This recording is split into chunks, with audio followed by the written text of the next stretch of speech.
বিবাহ। একজন নারীর জীবনে বিবাহের গুরুত্ব কতটা। আসুন আমরা কথা বলি রুক্মিণীকে নিয়ে। আমার হাত ধরে রুক্মিণী বিয়ের সুখ তো নিশ্চয়ই পেয়েছে, কিন্তু ওর এই প্রেমের যাত্রা এর অন্ত হলো না, বরং তা শুরু হলো। এবার রুক্মিণীর জীবনে সেই অধ্যায় শুরু হয়ে গেছে যেখানে ওকে সেই মানুষকে বুঝতে হবে যার হাত ধরে সমস্ত জীবন অতিবাহিত করার সিদ্ধান্ত নিয়েছে সে। এবার এরকম একটা সময় প্রত্যেকের জীবনে এসে থাকে। প্রত্যেকের মানে আপনারও। আপনার জীবনেও এমন এক সময় আসবে, তার জন্য তৈরি থাকুন। নিজের মনে যা যা বিকার আছে তা কোথাও ত্যাগ করে আসুন, আর পরিশুদ্ধ ভালোবাসা দিয়ে, পবিত্র মন দিয়ে নিজের জীবন সাথীকে বোঝার চেষ্টা করুন, কোনো আশা না রেখে। যদি এরকম করতে পারেন তবেই কঠিন পরীক্ষায় উত্তীর্ণ হবেন, নয়তো নয়। রাধা রাধা। অনেকে আমাকে অনেকবার জিজ্ঞেস করেছেন যে কানাই, রুক্মিণী হলো তোমার অর্ধাঙ্গিনী, তাহলে কেন ওর এই যাত্রা এত কঠিন হলো? কেন তোমার এই অগাধ অখণ্ড ভালোবাসা পাওয়ার জন্য ওকে এত কঠিন পরীক্ষার সম্মুখীন হতে হলো? আসুন আমি আপনাকে একটা কথা বোঝাই। অগাধ অখণ্ড ভালোবাসার এই পথ তা তো কঠিনই হবে। এবার এরকমই এক যাত্রা করতে হয়েছে রুক্মিণীকে, পরিশুদ্ধ ভালোবাসা বুঝতে পারার যাত্রা। এমন ভালোবাসা যা কিনা ক্রোধ, ভয়, মোহ, অধিকার, অহংকার, হিংসা এই সমস্ত বিকারের ঊর্ধ্বে। এবার এই যাত্রায় ওকে সাহায্য করবে রাধা। আর শুধু তাই নয়, আমি আপনাকে বলি, সংসারের প্রত্যেক নারী এই যাত্রা করে থাকেন। এবার যে নারী এই যাত্রার শেষ পর্যন্ত পৌঁছতে পারেন, তিনি এক উচ্চ স্তরে পৌঁছে যেতে পারেন, যেখানে তাকে বলা হয় অর্ধাঙ্গিনী। রাধা রাধা। সমস্যা। এবারে বলুন, সমস্যা কার জীবনে নেই? প্রত্যেকের জীবনে সমস্যা থাকেই।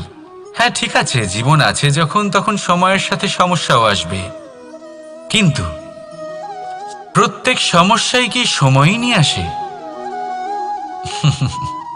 না, আপনি সমস্ত সমস্যার দায় সময়কে দিতে পারেন না।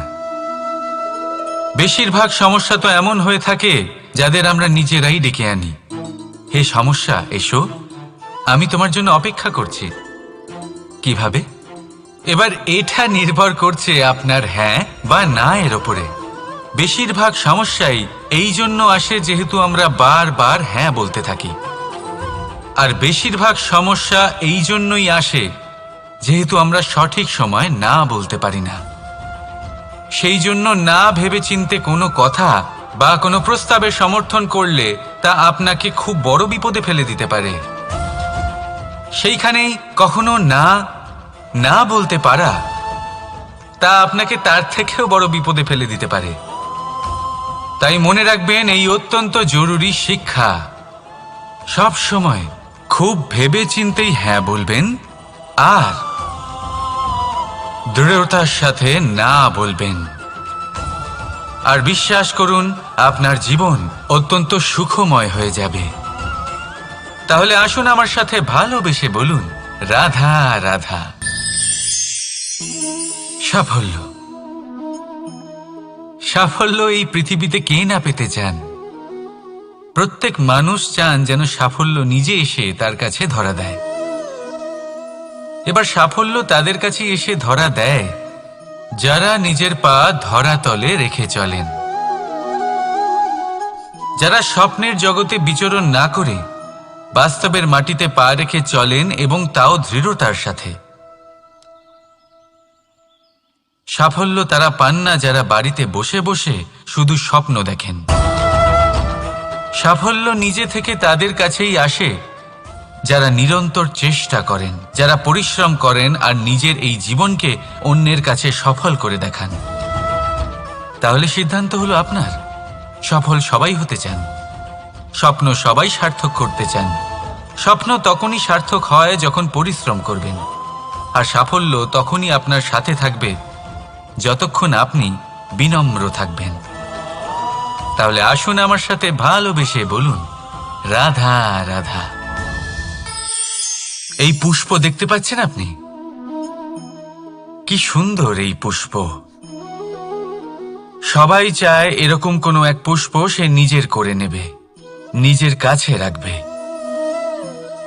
এবার ভাবুন, এই পুষ্প যে সম্মান পায় তা কিসের জন্য পায়?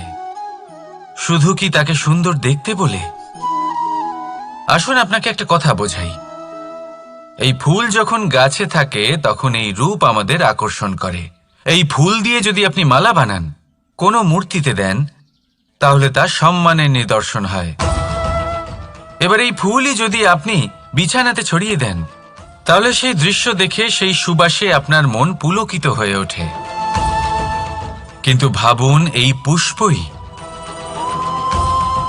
যদি আপনি চিতায় সাজান, তাহলে এই পুষ্পকে আর কেউ সম্মান করে না।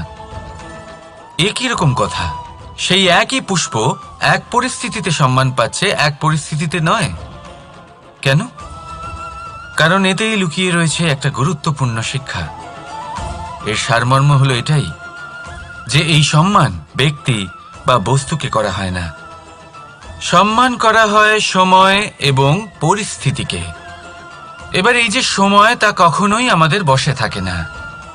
আমাদের বশে থাকে পরিস্থিতি। আমাদের পরিস্থিতি কেমন হবে তার সিদ্ধান্ত স্বয়ং আমরাই নিই। আর যেরকম আমাদের পরিস্থিতি হবে সেরকমই আমাদের সম্মান করা হবে। তাহলে আসুন আমার সাথে ভালোবেসে বলুন, রাধা রাধা। আপনি কখনো কোনো ঝর্ণার ধারে বসে থাকুন আর সেই ধ্বনি শুনতে থাকুন। আহা হা হা, সেই ধ্বনি মনকে শান্ত করে দেয়, আমাদের মধ্যে এক আনন্দের সঞ্চার করে। একেই আমি বলি নৈসর্গিক সঙ্গীত। কখনো ভেবে দেখেছেন এই সঙ্গীত উৎপন্ন করার জন্য জলকে কত পরিশ্রম করতে হয়, কি না করতে হয়? ভেবে দেখুন, সেই জল কোথা কোথা থেকে পড়েছে, কত কত পাথরের সাথে ধাক্কা খেয়েছে, কত তীক্ষ্ণ পাথরের সাথে সম্মুখীন হয়েছে, তাকে কিভাবে পার করেছে, নিজের শরীরের সাথে লেগে থাকা সেই পাথরের সাথে কিভাবে সংঘর্ষ করেছে, কিভাবে সামনে এগিয়েছে। ভাবুন, এই সব কিছু হওয়ার পরেই সেই সঙ্গীত উৎপন্ন হয়েছে। এই ঝর্ণার এই মধুর সঙ্গীত কখনো আপনার কান পর্যন্ত পৌঁছতই না যদি সেই জলের বিরোধিতা করার জন্য সেই পাথর না থাকত। এর সারমর্ম কি হতে পারে? সারমর্ম হলো একটাই, এই সব বাধার সম্মুখীন হন, এদের থেকে দূরে পালাবেন না। কারণ এই বাধা হলো নৈসর্গিক। সবার জীবনে এই বাধা রয়েছে, তার সম্মুখীন হন, জীবনের সামনে এগোন। আর আপনিও নিজের ভেতর থেকে সৃষ্টি করুন এই নৈসর্গিক সঙ্গীত, আর এই সংসারে ছড়িয়ে দিন শান্তি আর প্রসন্নতা। রাধা রাধা। সংসারে নিয়তি অনেক কিছু নির্ধারণ করে, যেমন প্রত্যেকটি জিনিসের সীমারেখা। শরীরের মধ্যে থাকা জল, তার মাত্রাও এই নিয়তি নির্ধারিত করে রেখেছে। কি করে? দেখুন, যদি সঠিক সময়ে আপনি পরিশ্রম করে নিজের ঘাম না ঝরান, তাহলে কিছু সময় পরে আপনার চোখের জল অবশ্যই ঝরবে।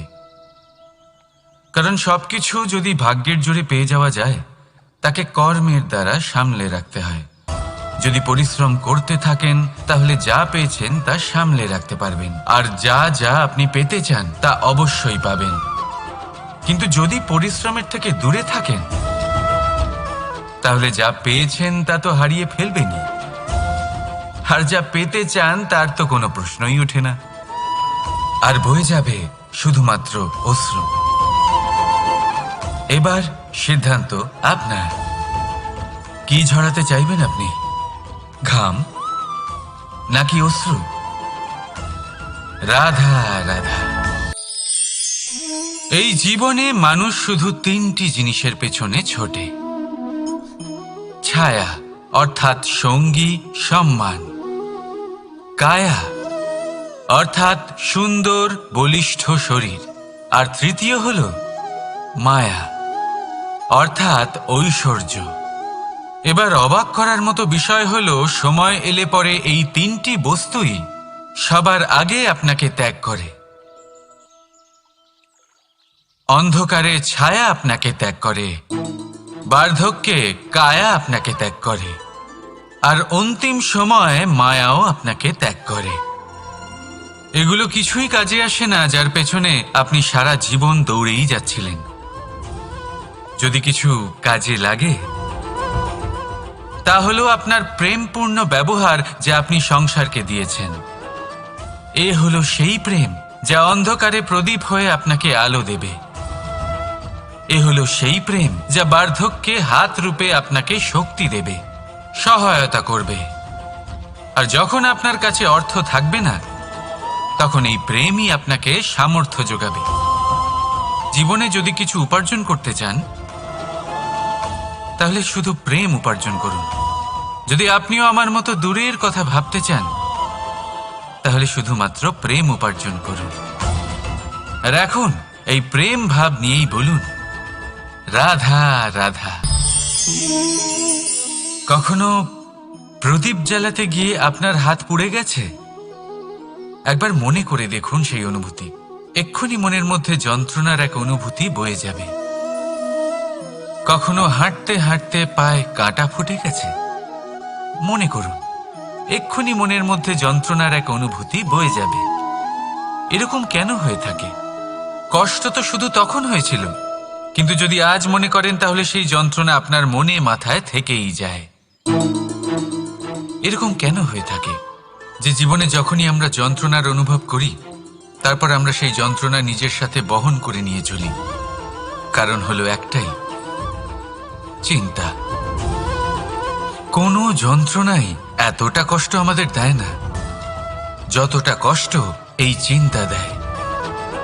তাহলে এই চিন্তা ত্যাগ করুন আর ভাবুন যে কিভাবে নিজেকে সব সময় আনন্দে রাখা যায়।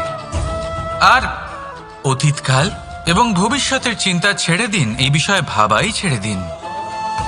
শুধুমাত্র এটা ভেবে নিন যে আজ আমায় নিজেকে আনন্দে রাখতে হবে যে করেই হোক।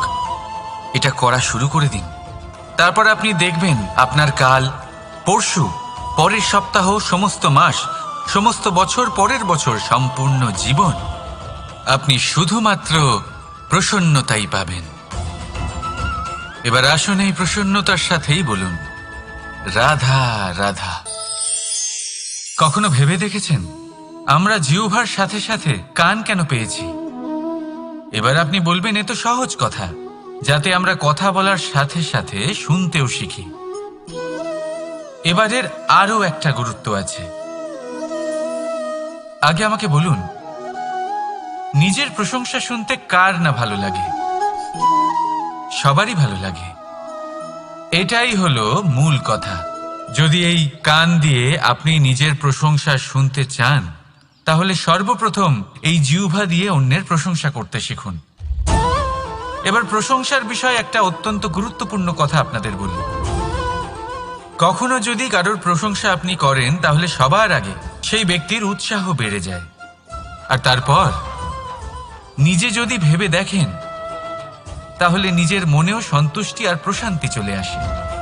আর একবার যদি এই মন প্রশান্তিতে ভরে যায় তারপরে কেউ প্রশংসা করুক বা না করুক কিচ্ছু যায় আসে না। সেই জন্য সবসময় অন্যের সম্মান করবেন, স্নেহ করবেন, প্রশংসা করবেন, সুখ ভাগ করে নেবেন।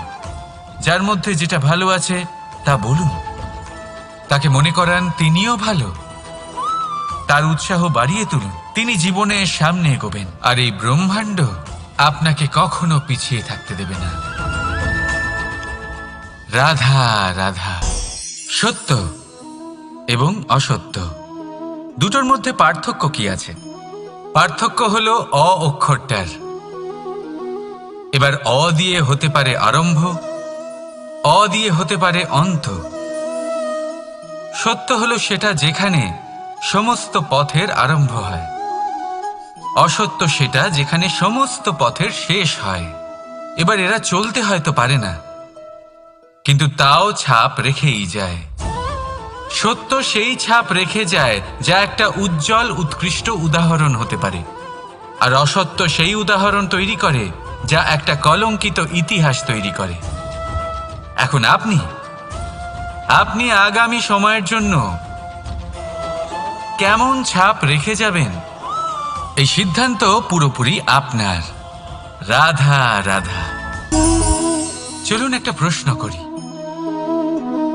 কোনো মানুষকে জিজ্ঞাসা করবেন যে সে মূর্খ, অলস, বিবেকহীন, অসফল এইসব বিশেষণ দিয়ে নিজেকে পরিচিত করতে চাইবে?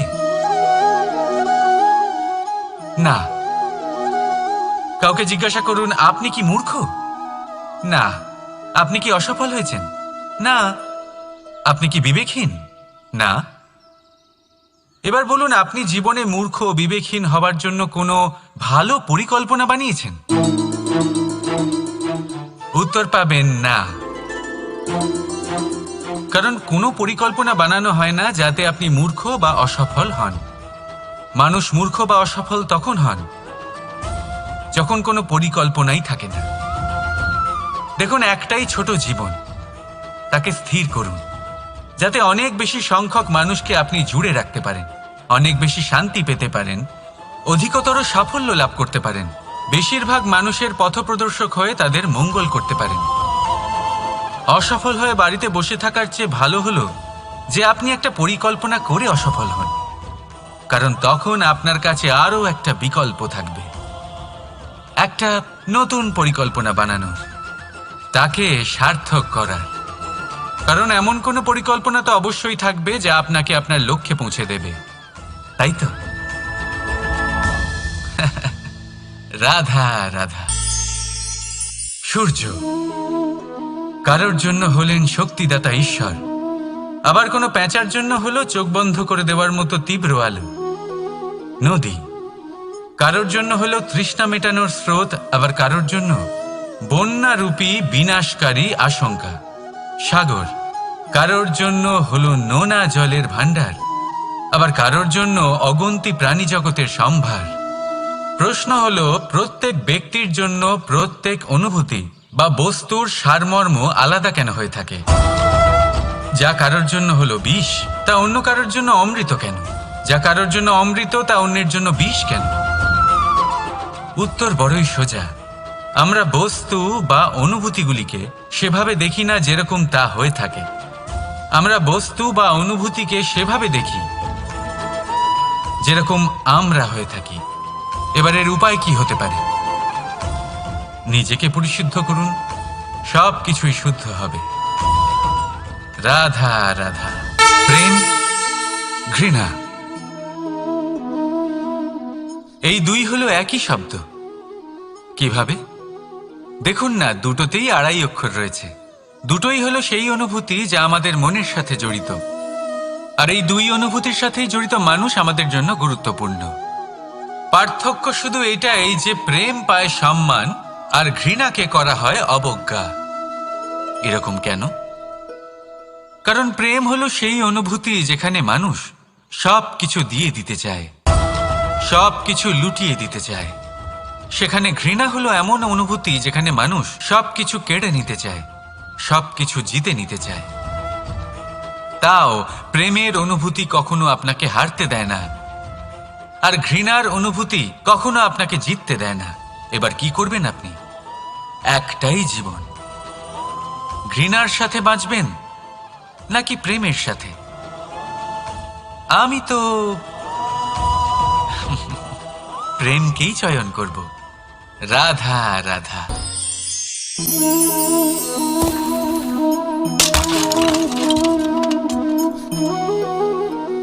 এ কি হলো? আমি আঘাত পেতেই এটা হাত থেকে পড়ে গেল কেন, ভেঙে গেল কেন? এবার আপনি বলবেন এরকমই তো হয়ে থাকে এই জীবনে, এই সংসারে। আঘাত লাগার পরে আমাদের হাতে যা থাকে তা পড়ে যায়, যা তৈরি হয় তা ভেঙেও যায়। কিন্তু এটা কি সত্যি? আপনাকে একটা কথা বলে রাখি, আঘাত পেয়ে পড়ে যাবার পরে সংসারের যে কোনো বস্তুই হাত থেকে পড়ে যাক না কেন, সাফল্য অবশ্যই আসে। যতই খারাপভাবে আপনি পড়ে যান, আপনি আঘাত পান, ভবিষ্যৎ অবশ্যই ভালো হবে। কারণ এই আঘাত, অসফলতা, এই অসুবিধা, এগুলো আমাদের এমনভাবে পরিশুদ্ধ করে যেমন আগুন সোনাকে করে থাকে। সেই জন্য জীবনে শুধু সামনে এগোতে থাকুন, দৃঢ়তার সাথে এগোতে থাকুন, আর কখনো আঘাত পেয়ে পড়ে যেতে ভয় পাবেন না। কারণ এটা আসন্ন সাফল্যের সংকেত। আর সাফল্য তখনই আসবে যখন আপনি পড়ে যাবেন, যখন আপনি আবার উঠে দাঁড়াবেন এবং আপনি আবার জীবনে সামনে এগোতে থাকবেন। রাধা রাধা। বিবাহ। একজন নারীর জীবনে বিবাহের গুরুত্ব কতটা? আসুন আমরা কথা বলি রুক্মিণীকে নিয়ে। একজন নারী যিনি পবিত্র মানসিকতা নিয়ে কাউকে ভালোবেসেছেন, তাকে বিয়ে করতে চেয়েছেন। এবার বিয়ে মানে কাউকে পাওয়া, মানে কারোর হাত ধরে আগামী সমস্ত জীবন তার সাথে কাটিয়ে দেওয়া। এবার আমার হাত ধরে রুক্মিণী বিয়ের সুখ তো নিশ্চয়ই পেয়েছে, কিন্তু ওর এই প্রেমের যাত্রা, এর অন্ত হলো না, বরং তা শুরু হলো। এবার রুক্মিণীর জীবনে সেই অধ্যায় শুরু হয়ে গেছে যেখানে ওকে সেই মানুষকে বুঝতে হবে যার হাত ধরে সমস্ত জীবন অতিবাহিত করার সিদ্ধান্ত নিয়েছে সে। এবার এরকম একটা সময় প্রত্যেকের জীবনে এসে থাকে। প্রত্যেকের মানে আপনারও। আপনার জীবনেও এমন এক সময় আসবে, তার জন্য তৈরি থাকুন। নিজের মনে যা যা বিকার আছে তা কোথাও ত্যাগ করে আসুন, আর পরিশুদ্ধ ভালোবাসা দিয়ে, পবিত্র মন দিয়ে নিজের জীবন সাথীকে বোঝার চেষ্টা করুন, কোনো আশা না রেখে। যদি এরকম করতে পারেন তবেই কঠিন পরীক্ষায় উত্তীর্ণ হবেন, নয়তো নয়। রাধা রাধা। অনেকে আমাকে অনেকবার জিজ্ঞেস করেছেন যে কানাই, রুক্মিণী হলো তোমার অর্ধাঙ্গিনী, তাহলে কেন ওর এই যাত্রা এত কঠিন হলো? কেন তোমার এই অগাধ অখণ্ড ভালোবাসা পাওয়ার জন্য ওকে এত কঠিন পরীক্ষার সম্মুখীন হতে হলো? আসুন আমি আপনাকে একটা কথা বোঝাই। অগাধ অখণ্ড ভালোবাসার এই পথ, তা তো কঠিনই হবে। এবার এরকমই এক যাত্রা করতে হয়েছে রুক্মিণীকে, পরিশুদ্ধ ভালোবাসা বুঝতে পারার যাত্রা। এমন ভালোবাসা যা কিনা ক্রোধ, ভয়, মোহ, অধিকার, অহংকার, হিংসা, এই সমস্ত বিকারের ঊর্ধ্বে। এবার এই যাত্রায় ওকে সাহায্য করবে রাধা। আর শুধু তাই নয়, আমি আপনাকে বলি, সংসারের প্রত্যেক নারী এই যাত্রা করে থাকেন। এবার যে নারী এই যাত্রার শেষ পর্যন্ত পৌঁছতে পারেন, তিনি এক উচ্চ স্তরে পৌঁছে যেতে পারেন, যেখানে তাকে বলা হয় অর্ধাঙ্গিনী। রাধা রাধা। সমস্যা। এবারে বলুন, সমস্যা কার জীবনে নেই? প্রত্যেকের জীবনে সমস্যা থাকেই। হ্যাঁ ঠিক আছে, জীবন আছে যখন, তখন সময়ের সাথে সমস্যাও আসবে। কিন্তু প্রত্যেক সমস্যাই কি সময়ই নিয়ে আসে? না, আপনি সমস্ত সমস্যার দায় সময়কে দিতে পারেন না। বেশিরভাগ সমস্যা তো এমন হয়ে থাকে যাদের আমরা নিজেরাই ডেকে আনি। হে সমস্যা, এসো, আমি তোমার জন্য অপেক্ষা করছি। কিভাবে? এবার এটা নির্ভর করছে আপনার হ্যাঁ বা না এর ওপরে। বেশিরভাগ সমস্যাই এই জন্য আসে যেহেতু আমরা বারবার হ্যাঁ বলতে থাকি, আর বেশিরভাগ সমস্যা এই জন্যই আসে যেহেতু আমরা সঠিক সময় না বলতে পারি না। সেই জন্য না ভেবেচিন্তে কোনো কথা বা কোনো প্রস্তাবের সমর্থন করলে তা আপনাকে খুব বড় বিপদে ফেলে দিতে পারে। সেইখানেই কখনো না না বলতে পারা, তা আপনাকে তার থেকেও বড় বিপদে ফেলে দিতে পারে। তাই মনে রাখবেন, এই অত্যন্ত জরুরি শিক্ষা। সব সময় খুব ভেবেচিন্তেই হ্যাঁ বলবেন, আর দৃঢ়তার সাথে না বলবেন। আর বিশ্বাস করুন আপনার জীবন অত্যন্ত সুখময় হয়ে যাবে। তাহলে আসুন আমার সাথে ভালোবেসে বলুন, রাধা রাধা। সাফল্য, সাফল্য এই পৃথিবীতে কে না পেতে চান? প্রত্যেক মানুষ চান যেন সাফল্য নিজে এসে তার কাছে ধরা দেয়।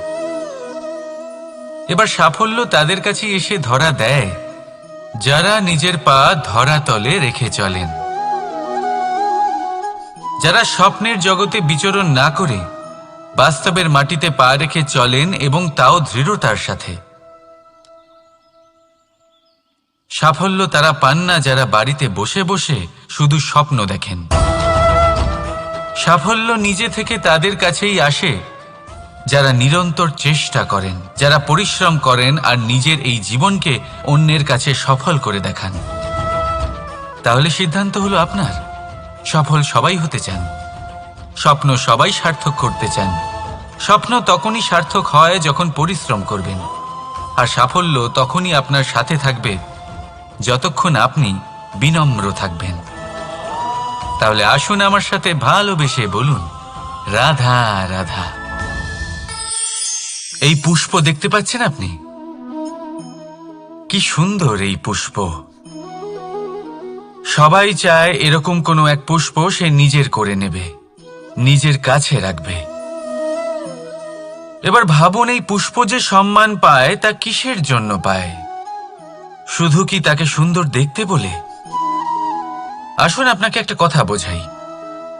এই ফুল যখন গাছে থাকে তখন এই রূপ আমাদের আকর্ষণ করে।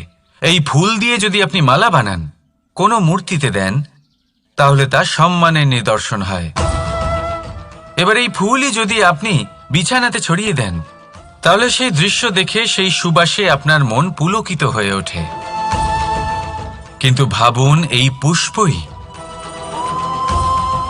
যদি আপনি চিতায় সাজান, তাহলে এই পুষ্পকে আর কেউ সম্মান করে না।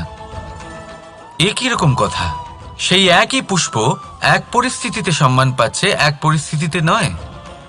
কেন? কারণ এতেই লুকিয়ে রয়েছে একটা গুরুত্বপূর্ণ শিক্ষা। এর সারমর্ম হলো এটাই যে এই সম্মান ব্যক্তি বা বস্তুকে করা হয় না, সম্মান করা হয় সময় এবং পরিস্থিতিকে। এবার এই যে সময়, তা কখনোই আমাদের বশে থাকে না। আমাদের বশে থাকে পরিস্থিতি। আমাদের পরিস্থিতি কেমন হবে তার সিদ্ধান্ত স্বয়ং আমরাই নিই, আর যেরকম আমাদের পরিস্থিতি হবে সেরকমই আমাদের সম্মান করা হবে। তাহলে আসুন আমার সাথে ভালোবেসে বলুন, রাধা রাধা। আপনি কখনো কোনো ঝর্ণার ধারে বসে থাকুন আর সেই ধ্বনি শুনতে থাকুন। আহা হা হা, সেই ধ্বনি মনকে শান্ত করে দেয়, আমাদের মধ্যে এক আনন্দের সঞ্চার করে। একেই আমি বলি নৈসর্গিক সঙ্গীত। কখনো ভেবে দেখেছেন এই সঙ্গীত উৎপন্ন করার জন্য জলকে কত পরিশ্রম করতে হয়, কি না করতে হয়? ভেবে দেখুন, সেই জল কোথা কোথা থেকে পড়েছে, কত কত পাথরের সাথে ধাক্কা খেয়েছে, কত তীক্ষ্ণ পাথরের সাথে সম্মুখীন হয়েছে, তাকে কিভাবে পার করেছে, নিজের শরীরের সাথে লেগে থাকা সেই পাথরের সাথে কিভাবে সংঘর্ষ করেছে, কিভাবে সামনে এগিয়েছে। ভাবুন, এই সব কিছু হওয়ার পরেই সেই সঙ্গীত উৎপন্ন হয়েছে। এই ঝর্ণার এই মধুর সঙ্গীত কখনো আপনার কান পর্যন্ত পৌঁছতই না যদি সেই জলের বিরোধিতা করার জন্য সেই পাথর না থাকতো। এর সারমর্ম কি হতে পারে? সারমর্ম হলো একটাই, এই সব বাধার সম্মুখীন হন, এদের থেকে দূরে পালাবেন না। কারণ এই বাধা হলো নৈসর্গিক, সবার জীবনে এই বাধা রয়েছে। তার সম্মুখীন হন, জীবনের সামনে এগোন। আর আপনিও নিজের ভেতর থেকে সৃষ্টি করুন এই নৈসর্গিক সঙ্গীত, আর এই সংসারে ছড়িয়ে দিন শান্তি আর প্রসন্নতা। রাধা রাধা। সংসারে নিয়তি অনেক কিছু নির্ধারণ করে, যেমন প্রত্যেকটি জিনিসের সীমারেখা। শরীরের মধ্যে থাকা জল, তার মাত্রাও এই নিয়তি নির্ধারিত করে রেখেছে। কি করে? দেখুন, যদি সঠিক সময়ে আপনি পরিশ্রম করে নিজের ঘাম না ঝরান, তাহলে কিছু সময় পরে আপনার চোখের জল অবশ্যই ঝরবে। কারণ সবকিছু যদি ভাগ্যের জোরে পেয়ে যাওয়া যায়, তাকে কর্মের দ্বারা সামলে রাখতে হয়। যদি পরিশ্রম করতে থাকেন, তাহলে যা পেয়েছেন তা সামলে রাখতে পারবেন, আর যা যা আপনি পেতে চান তা অবশ্যই পাবেন। কিন্তু যদি পরিশ্রমের থেকে দূরে থাকেন, তাহলে যা পেয়েছেন তা তো হারিয়ে ফেলবেনই, আর যা পেতে চান তার তো কোনো প্রশ্নই ওঠে না, আর বয়ে যাবে শুধুমাত্র অশ্রু। এবার সিদ্ধান্ত আপনার। কি ঝরাতে চাইবেন আপনি? ঘাম নাকি অশ্রু? রাধা রাধা।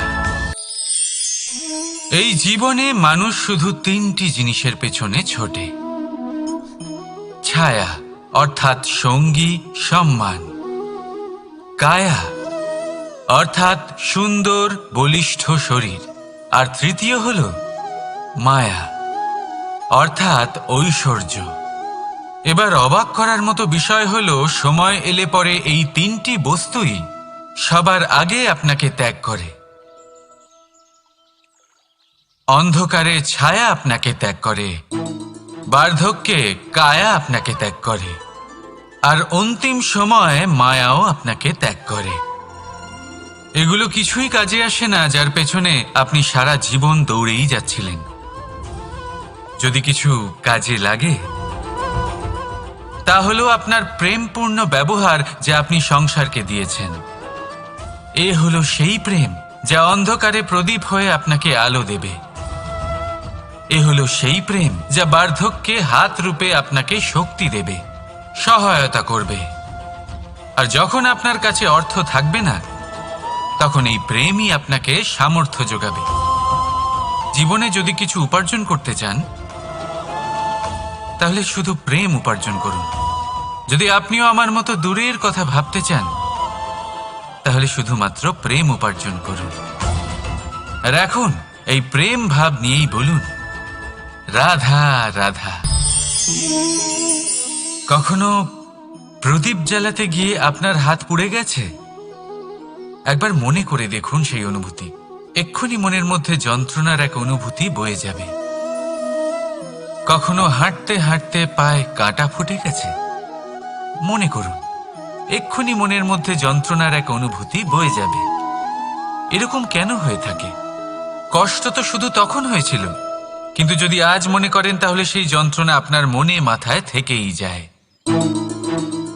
এরকম কেন হয়ে থাকে যে জীবনে যখনই আমরা যন্ত্রণার অনুভব করি, তারপর আমরা সেই যন্ত্রণা নিজের সাথে বহন করে নিয়ে চলি? কারণ হলো একটাই, চিন্তা। কোনো যন্ত্রণাই এতটা কষ্ট আমাদের দেয় না যতটা কষ্ট এই চিন্তা দেয়। তাহলে এই চিন্তা ত্যাগ করুন আর ভাবুন যে কিভাবে নিজেকে সবসময় আনন্দে রাখা যায়। আর অতীতকাল এবং ভবিষ্যতের চিন্তা ছেড়ে দিন, এই বিষয়ে ভাবাই ছেড়ে দিন। শুধুমাত্র এটা ভেবে নিন যে আজ আমায় নিজেকে আনন্দে রাখতে হবে, যে করেই হোক। এটা করা শুরু করে দিন। তারপর আপনি দেখবেন আপনার কাল, পরশু, পরের সপ্তাহ, সমস্ত মাস, সমস্ত বছর, পরের বছর, সম্পূর্ণ জীবন আপনি শুধুমাত্র প্রসন্নতাই পাবেন। এবার আসুন এই প্রসন্নতার সাথেই বলুন, রাধা রাধা। কখনো ভেবে দেখেছেন আমরা জিহ্বার সাথে সাথে কান কেন পেয়েছি? এবার আপনি বলবেন, এ তো সহজ কথা, যাতে আমরা কথা বলার সাথে সাথে শুনতেও শিখি। এবারের আরো একটা গুরুত্ব আছে। আগে আমাকে বলুন, নিজের প্রশংসা শুনতে কার না ভালো লাগে? সবারই ভালো লাগে। এটাই হলো মূল কথা। যদি এই কান দিয়ে আপনি নিজের প্রশংসা শুনতে চান, তাহলে সর্বপ্রথম এই জিহ্বা দিয়ে অন্যের প্রশংসা করতে শিখুন। এবার প্রশংসার বিষয়ে একটা অত্যন্ত গুরুত্বপূর্ণ কথা আপনাদের বলি। কখনো যদি কারোর প্রশংসা আপনি করেন, তাহলে সবার আগে সেই ব্যক্তির উৎসাহ বেড়ে যায়। আর তারপর নিজে যদি ভেবে দেখেন তাহলে নিজের মনেও সন্তুষ্টি আর প্রশান্তি চলে আসে। আর একবার যদি এই মন প্রশান্তিতে ভরে যায়, তারপরে কেউ প্রশংসা করুক বা না করুক, কিচ্ছু যায় আসে না। সেই জন্য সবসময় অন্যের সম্মান করবেন, স্নেহ করবেন, প্রশংসা করবেন, সুখ ভাগ করে নেবেন। যার মধ্যে যেটা ভালো আছে তা বলুন, তাকে মনে করান তিনিও ভালো, তার উৎসাহ বাড়িয়ে তুলুন। তিনি জীবনে সামনে এগোবেন, আর এই ব্রহ্মাণ্ড আপনাকে কখনো পিছিয়ে থাকতে দেবে না। রাধা রাধা। সত্য এবং অসত্য দুটোর মধ্যে পার্থক্য কি আছে? পার্থক্য হলো অ অক্ষরটার। এবার অ দিয়ে হতে পারে আরম্ভ, অ দিয়ে হতে পারে অন্ত। সত্য হলো সেটা যেখানে সমস্ত পথের আরম্ভ হয়, অসত্য সেটা যেখানে সমস্ত পথের শেষ হয়। এবার এরা চলতে হয়তো পারে না, কিন্তু তাও ছাপ রেখেই যায়। সত্য সেই ছাপ রেখে যায় যা একটা উজ্জ্বল উৎকৃষ্ট উদাহরণ হতে পারে, আর অসত্য সেই উদাহরণ তৈরি করে যা একটা কলঙ্কিত ইতিহাস তৈরি করে। এখন আপনি আগামী সময়ের জন্য কেমন ছাপ রেখে যাবেন, এই সিদ্ধান্ত পুরোপুরি আপনার। রাধা রাধা। চলুন একটা প্রশ্ন করি।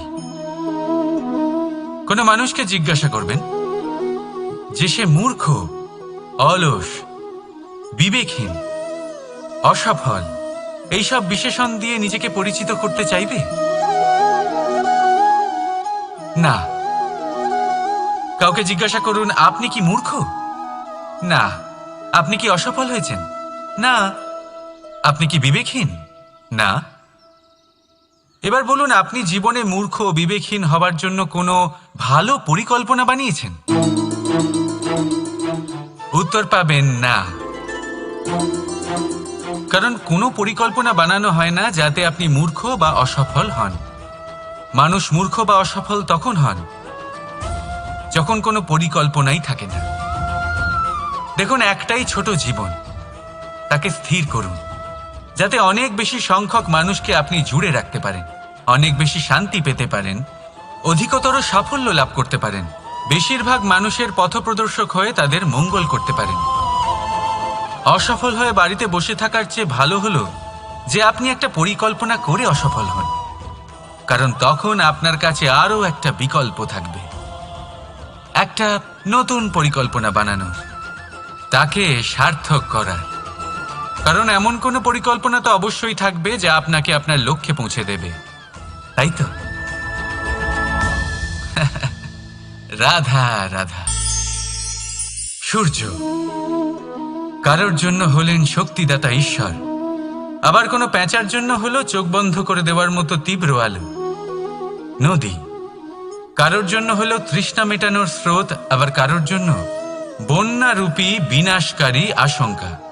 সাগর কারোর জন্য হলো নোনা জলের ভাণ্ডার, আবার কারোর জন্য অগন্তি প্রাণী জগতের সম্ভার। প্রশ্ন হলো, প্রত্যেক ব্যক্তির জন্য প্রত্যেক অনুভূতি বা বস্তুর সারমর্ম আলাদা কেন হয়ে থাকে? যা কারোর জন্য হলো বিষ, তা অন্য কারোর জন্য অমৃত কেন? যা কারোর জন্য অমৃত, তা অন্যের জন্য বিষ কেন? উত্তর বড়ই সোজা।